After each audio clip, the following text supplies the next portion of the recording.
Hello! Happy July! This is my birthday month, it is Yauk month, I am so ready for July, but first I need to say goodbye to June and wrap up the books I read last month. So June was Whateverthon, so it was a big readathon hosted by Maddie from Book Browsing Blog, and I was one of the team captains for Sunset Scholars. It was so much fun, and it also enabled me to read 11 books throughout the month of June, which is the most books in one month I've read so far this year. Last year I seemed to be on a real kick for reading a lot each month, and it just got too much to the point where I couldn't remember what I'd read. Although I still feel like I can't really overly remember everything I've read. But anyway, I decided to slow it down a little bit going into 2022, and I have successfully done that.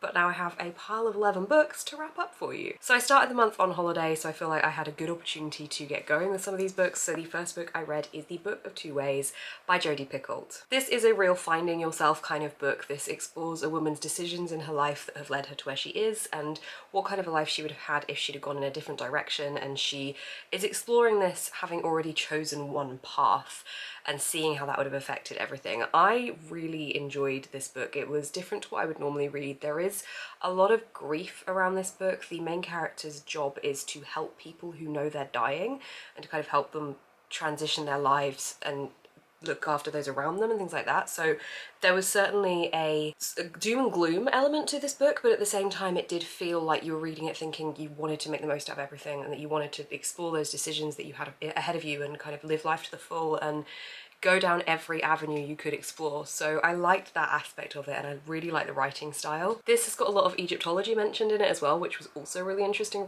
to read about, and just generally I enjoyed that it felt a little different to my normal picks. So I think this was a really good one to read on holiday, and I gave it 4.5 out of 5 stars. Also, whilst I was away, I read Gerald Durrell's My Family and Other Animals. This is based on the lives of the Durrell family who moved over to Corfu in the 30s, and this is their anecdotal stories as told through Gerald Durrell, who is the youngest of the Durrell children.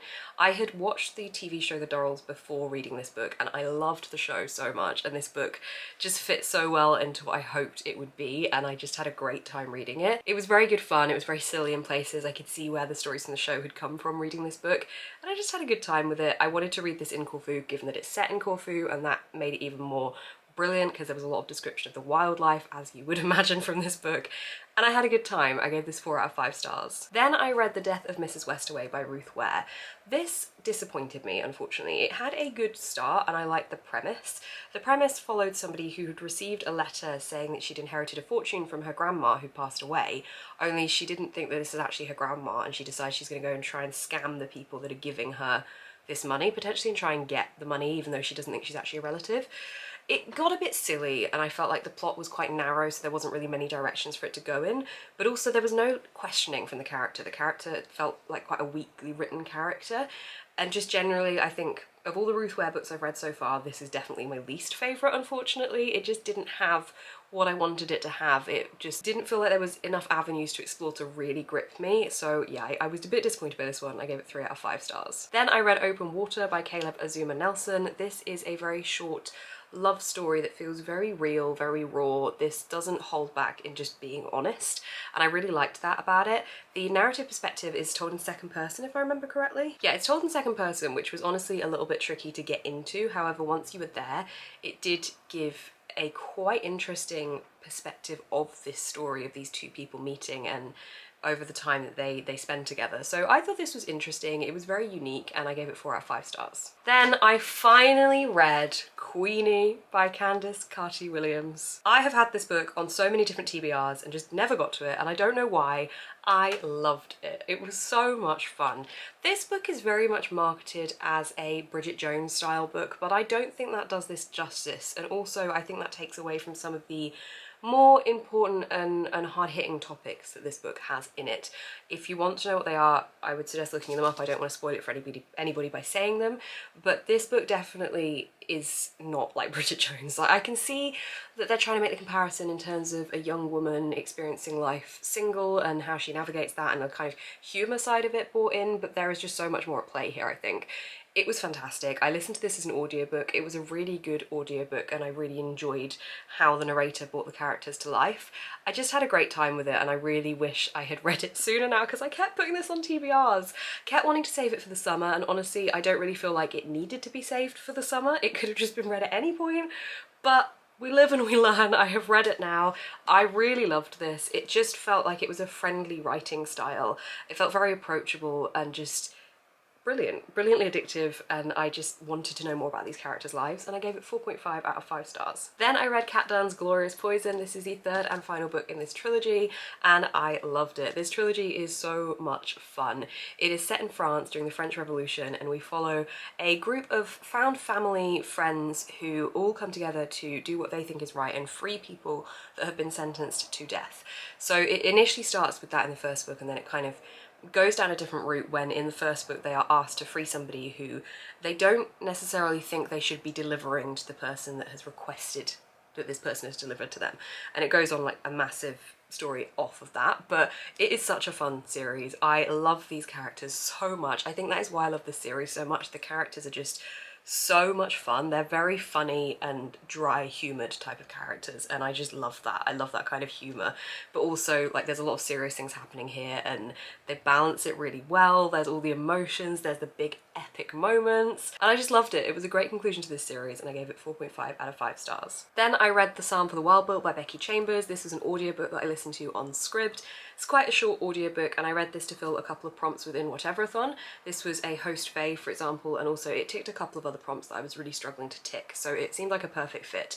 This one for me was the kind of book where I finished it and didn't really have like any massive opinions, but this story is very much like a moral story. It's looking back on the way that people have been treated and the way that the earth has ended up, and telling stories and sharing experiences. It feels fable-esque, this story, but it just, I don't know why, like the individual parts of it haven't really stuck with me, and I don't feel like I have any wild opinions on this one, so I gave this 3.5 out of 5 stars. Then, my friends, I read Babel by R.F. Kuang.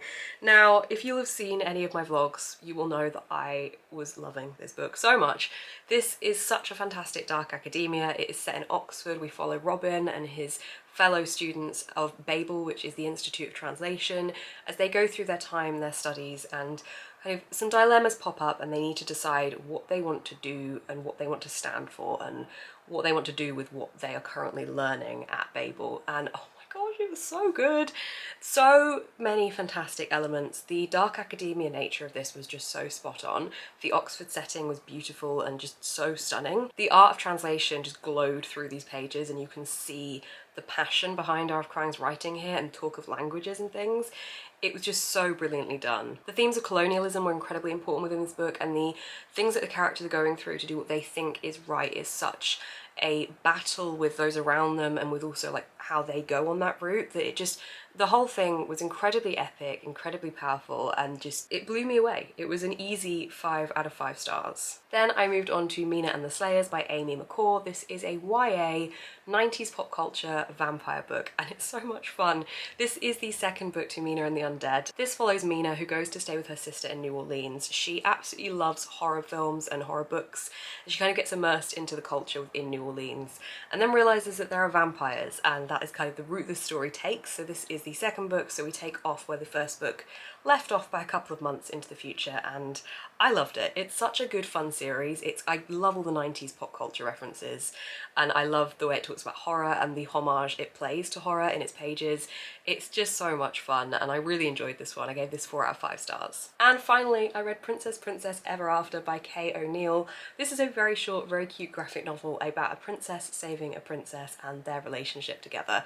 I liked it. It was very sweet, it was very wholesome, it was very funny, and I also liked that it was kind of talking about how you should take people for who they are rather than what they seem at face value, and actually take time to get to know somebody rather than just making assumptions about them. And I really enjoyed those themes throughout this as well. So this was very cute, and I gave this 3.5 out of 5 stars. So those are the books that I read in June. I feel like I did pretty well in June for reading books that I rated quite highly, which is always a win. It's wild to me that this time last month I was sat by a poolside in Corfu reading books in the sun, and now I'm here, but that's okay, that's fine. Also, before I end this video, I just want to quickly add in a little update that I have for my Patreon. I have added a new tier in called Bag End. This is the now first or like starter tier that you can sign up to. So this is a £1 tier, and it gives you access to all of my Patreon only feed, including behind the scenes content, early access to fictionary prompts, and also discount codes for my online shop. I have just launched this tier. The reason it's called Bag End is because I have all of the different stages of the journey within the Lord of the Rings in my Patreon names, and I have Hobbiton as like what was the initial starter tier, and I wanted to be able to have a stage before that, so I thought, well, we'll go with Bag End, which when you say it, and if people don't know what Bag End is, then it probably sounds like I've given my Patreon tier a really weird name, but that's why it's called Bag End. I'm saying it more and more, and I'm realising that it is a weird kind of combination of words. But anyway, that is all linked down below, but it's a £1 tier, so it's kind of more of like a starter support tier if you just wanted to be able to support my content in some small way. Obviously there's never any obligation, but that is all linked down below. I also, if you're watching this in July, am running a shop sale at the moment because it's my birthday in a couple of weeks. I'm going to be 27, so I'm running 27% off all the items in my online shop. That's already applied, you don't need a discount code or anything, so you can find a link to that also down below. Thank you so much for watching. If you did enjoy, please do give this video a thumbs up. Let me know how many books you read in June. You can also subscribe to see more of my face on your feed, and as I said down below, you have got the links to my Patreon and also my online shop. Thank you so much for watching, keep smiling and stay positive.